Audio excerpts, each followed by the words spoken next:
বন্ধুরা দেখেছে একদিন জন্টু আর মন্টু বাজারে যাচ্ছিল, হঠাৎ একটা ডাব এসে তাদের পায়ের মধ্যে লাগলো এবং তারা ব্যথা পেয়ে নিচের দিকে তাকালো, দেখতে পেল তাদের সেই ডাবটা ধরার জন্য আরেকটা লোকও আসছে এবং তারা দুজনে তাকে ধরতে গিয়ে ধাক্কা দিয়ে কাদার মধ্যে ফেলে দিল এবং তারা দুজনে একটা মেয়েকে নিয়ে কাদার মধ্যে পড়ে গেল এবং সেখানে আরেকটা মেয়ে পানি উঠাচ্ছিল এবং সেই মেয়েটাকে কুদ্দুস ধাক্কা দিয়ে পানিতে নিয়ে পড়ে গেল এবং তারপরে যা হয়েছিল দেখলে তো তুমি অবাক হয়ে যাবে। কি হয়েছিল তুমি কি দেখতে চাও? দাঁড়াও দেখাবো, কিন্তু তার আগে তুমি আমাদের চ্যানেলটিকে সাবস্ক্রাইব করে দাও এবং তোমার বন্ধুদের মাঝে ভিডিওটাকে শেয়ার করে দাও এবং কমেন্ট বক্সে এক লিখে যাও। তারপরে বন্ধুরা সেই ডাবটা আবারও গড়াতে একটা বিয়ে বাড়িতে এসে বিয়ে বাড়ির খাটের নিচে ঢুকে গেল।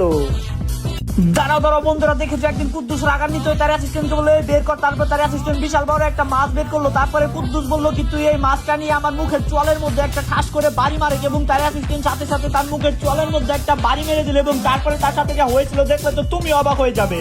তারপরে কুদ্দুসের মুখের মধ্যে বাড়ি মারার সাথে সাথে তার দাঁতগুলো সব খুলে বের হয়ে গেল, তা তো তোমরা দেখতেই পাচ্ছ।